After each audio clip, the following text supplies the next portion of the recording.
Bonjour tout le monde. Pourquoi souvent je parle de la sorcellerie parce que je voulais que vous compreniez qu'il y a des faux pasteurs et des faux prophètes. Au fait, j'essaie de vous ouvrir les yeux parce que beaucoup sont aujourd'hui trompés. On est trompé par des faux pasteurs, des faux prophètes et les gens souvent meurent. Donc, on incendie les gens après avoir écouté un pasteur déclarer que telle personne est sorcier ou sorcière. Donc, nous, au fait, nous, les gens du Christ, nous, on combat cela. Le prophète que je vais vous montrer, et je ne vais pas vous montrer le visage, mais c'est quelqu'un qui pratique le fétiche, au fait. Mais il utilise le pouvoir qui est la magie. Ce qu'il ne sait pas, c'est que ce pouvoir-là vient du diable. Donc, il utilise ce pouvoir-là, il pense qu'il est en train de servir Dieu, mais il se trompe. Donc, vous allez écouter ce témoignage-là un peu, et puis bon, je vais arrêter après. Tu es à Divo ici, pourquoi? Je suis venu pour me délivrer. Tu es sûr que tu es venu te faire délivrer? Oui. De quoi? De ma maladie. Quelle est la maladie tu as? Je t'écoute, hein? Tu as quelle maladie? Maladie des fissures. Je suis, puis quoi encore? Et puis la toux. C'est tout. Il n'y a pas autre chose. La toux. Il n'y a pas autre chose. Si. Attends, il y a quoi? Il y a quoi? Et puis folie. Folie. Folie, il est venu comment? Un jour, j'étais là. Et puis, c'est là, ils sont allés chercher l'homme pour me piquer. Monsieur, on parle de sorcellerie. Vous êtes sorcier ou n'êtes pas sorcier? Oui. Je suis sorcier. Tu es sorcier? Oui. Pour nous, c'est une maladie. Vous n'avez pas parlé de cette maladie. Non. On m'a dit. Non. Écoutez-moi parler. Je ne vais pas rentrer trop dans votre débat et tout ça. Parce que vous êtes conscient, je vous ai posé des questions. Bon, vous avez bien répondu. Vous savez d'où vous venez, vous connaissez votre nom, vous savez pourquoi vous êtes ici. Vous avez bien dit que vous êtes là pour vous faire délivrer. Et est-ce que vous êtes sorcier ou pas? Si. Ok. Pour nous, la sorcellerie est une maladie. Comme toi, tu ne vois pas ça comme une maladie, pour nous, c'est une maladie. Donc, en principe, tu devais énumérer ça, parler de ça. Tu es malade de la sorcellerie, tu as ça? Tu as ça? Ce que je voulais dire là, les gens comme ça, le message du Christ a été prêché à eux, la bonne nouvelle a été prêchée, mais c'est les gens qui n'ont pas pris cette bonne nouvelle, qui n'ont pas accepté le Christ. Donc, il a demandé, tu es sorcier ou pas? Donc, c'est ça que je veux dire, c'est de ça que je veux parler. Tu es sorcier ou pas? Il faut savoir que si tu n'as rien à dire au diable, parce que c'est le diable qui est en train d'utiliser ce faux prophète-là pour parler. Si tu n'as rien à dire, si tu n'as pas la parole pour dire que tu n'es pas sorcier, tu es créé à l'image de Dieu, si tu n'as pas cette parole, mais il va te remplir de paroles et tu vas commencer à dire j'ai mangé, j'ai tué, j'ai fait ceci. Si tu n'as pas de parole, ok?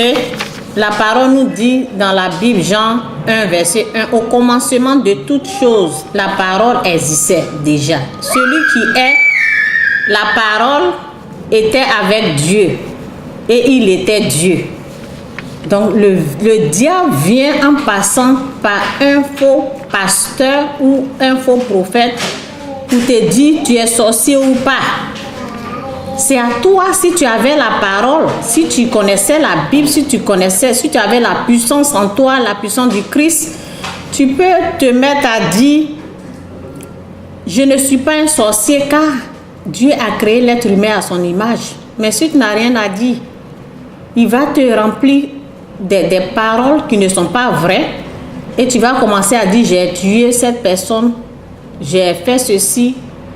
Il peut venir par le jugement des gens. Les gens, il peut utiliser les gens pour te juger, pour te condamner. Et il peut venir ôter ta vie, il peut venir par le vol. Si tu voles, qu'on t'attrape, les gens ici, dans des villages, dans les autres pays, ils vont te tuer. Donc, c'est pour vous dire que les gens, voici comment les accusés de la sorcellerie sont attaqués. Les accusés de la sorcellerie n'ont pas une protection. Ils sont restés là, ils ont entendu que Jésus-Christ est Seigneur, mais ils n'ont pas donné leur vie au Christ. Donc, il n'y a aucune puissance qui les protège au fait. Et il n'y a aucune parole en eux. Donc, c'est pour cela, quand les faux pasteurs, ce faux prophète-là, dans toutes ces vidéos qui sont là, c'est toujours la sorcellerie, rien d'autre. Toujours la sorcellerie. Comment tu as fait? Dis-nous comment tu as fait. Dis-nous combien de personnes. Il insiste.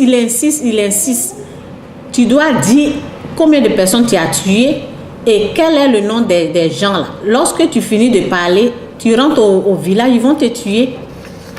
Donc c'est comme ça, il faut reconnaître que c'est un faux prophète ou un faux pasteur. Les gens qui perdent leur temps à dire combien tu as mangé, dis-nous le nom. Il insiste, c'est la même chose que le fétiche. C'est la même chose que la magie, parce que le pouvoir du fétiche, c'est la magie. C'est la même chose que le fétiche. Dans le fétiche, les féticheurs, et ils vont tout faire pour vous montrer le sorcier. Si tu as un pasteur aujourd'hui ou un prophète qui ne te montre pas le diable en tant que sorcier, il faut savoir que c'est un faux pasteur. Le pasteur ou le prophète doit être capable de te montrer que c'est le Satan qui est sorcier et pas les humains. Et le prophète ou pasteur doit convaincre les gens que ce n'est pas cette personne-là qui est sorcier. Et le prophète ou le pasteur ne doit pas désigner une personne en tant que sorcier. Car la Bible ne désigne pas une personne en tant que sorcier. Les actes, les actions de la personne peuvent être sorciers, comme quand les gens incendient une vie humaine, c'est sorcier, parce que les actes sont les actes du sorcier. Quand les gens tuent, on les abat, on les tue, les traités de sorciers, c'est la sorcellerie, parce que les actions là sont mauvaises. C'est les actions et les actes qui sont sorciers. Donc je suis là pour vous dire comment reconnaître le faux prophète ou le faux pasteur. C'est les gens qui perdent leur temps en train de dire, dis-nous le nom de la personne. On va continuer. Dis-nous le nom de la personne que tu as tuée. Et il insiste. Comment tu as fait? Tu as la sorcellerie? Tu as ça? Oui. Tu ne nieras pas ça demain? Non. Ok. Devant tout le monde, tu n'iras pas ça demain? Non. Est-ce que c'est moi qui t'accuse ou toi-même tu sais que tu es sorcier? Tu es sorcier, tu reconnais? Oui. Ok. Qui t'a donné ça?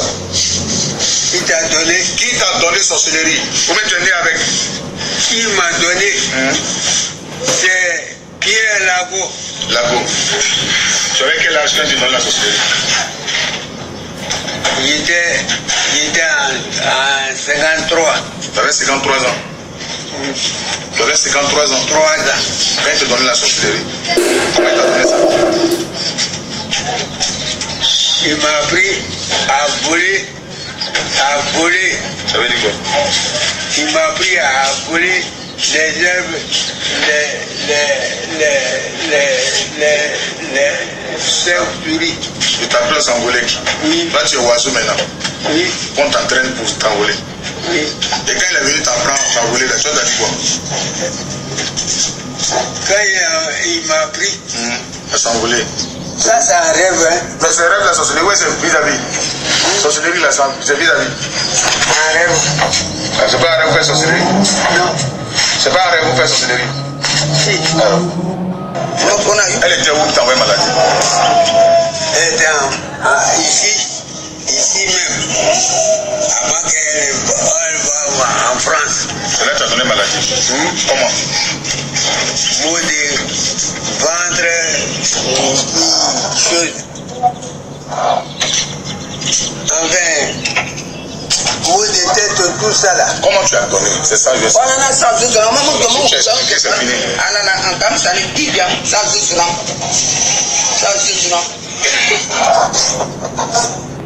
Bon, ça prend trop le temps là, on va pas perdre le temps.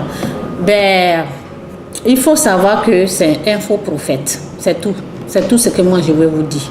Quelqu'un qui perd son temps à parler de sorcellerie. Le sorcier est déjà vaincu par le Seigneur Jésus-Christ à la croix. On ne perd pas le temps à demander aux gens comment ils ont fait. Ce n'est pas eux qui tuent. Le sorcier est vaincu à la croix par Jésus-Christ. Le sorcier, c'est le diable. Il est vaincu. Tu donnes ta vie au Christ, tu te repens du péché et tu seras sauvé. Repens-toi de tes péchés. Dis Seigneur Jésus-Christ, je me repens de mes péchés, je te donne ma vie et je crois que tu es Seigneur et Sauveur. C'est tout. C'est ce qu'il doit dire aux vieux là. C'est ce qu'il doit dire à tous ceux qui viennent chez lui à l'église. Simplement. Et le reste là, s'il y a des maladies, s'il y a des trucs, on prie pour que la personne soit guérie. C'est tout. Mais c'est comme ça, il faut reconnaître que c'est un faux prophète ou un faux pasteur. Et n'allez pas chez les gens qui vont vous dire, qui vont même poser des questions à votre enfant. Protégez votre enfant, protégez votre mari, protégez votre soeur, votre frère. Ne laissez personne aller dans ces gens d'église. Ce sont rien que des fausses églises. Donc moi, je suis contre ces trucs-là. Ce sont des pratiques, même chose que les pratiques du fétiche, mais ils ont pris ça pour amener dans les églises. Ça, c'est les pratiques du fétiche. Ce faux prophète, là, je l'ai vu une fois en train de chicoter quelqu'un pour dire qu'il est en train de le délivrer de la sorcellerie. Donc, c'est comme ça, il faut reconnaître les faux prophètes ou les faux pasteurs. Sois béni. Aujourd'hui, je ne vais pas être long. Comment l'ennemi peut venir te ôter ta vie? Il peut passer par jugement, par condamnation et par les paroles. Si tu n'as rien dans ta bouche, si tu ne connais pas la parole, on peut périr parce qu'il lui manque la connaissance. Donc, si tu n'as pas la connaissance, il te pose la question, tu es sorcier ou pas? Si tu as la connaissance de la Bible qui te dit que les êtres humains ont été créés à l'image de Dieu, c'est ça que tu vas lui dire. Tu dis que je ne suis pas sorcier, j'ai été créé à l'image de Dieu. Le sorcier, c'est le diable. Mais si tu n'as rien à dire, si tu n'as pas la parole en toi, si tu n'as rien en toi, mais il va te remplir, il a le droit de te remplir. Si tu n'as rien à lui donner, si tu n'as pas donné ta vie au Christ, mais il a le droit de venir te ôter ta vie, il a le droit de te faire parler comme il veut, de raconter des conneries, de dire tu t'es envolé. Les paroles qu'il donne là, c'est lui qui a mis dans ta bouche. C'est comme si il te rend comme fou. Et tu ne sais pas ce que tu es en train de dire, tu vas seulement parler, dire de n'importe quoi et les gens vont croire à ça. Et là, il vient, il te tue. Il vient te ôter parce qu'il veut que les gens te tuent. Parce que le vieux, s'il a fini de parler, il va rentrer au village. Les gens vont dire, ah bon, tout ce que tu as dit là-bas, là, c'est ce que tu fais. Les gens qui n'ont pas aussi la connaissance, ils vont le tuer. Donc, aujourd'hui, c'est mon message, sois béni. Et n'amène pas ton enfant dans les coins comme ça.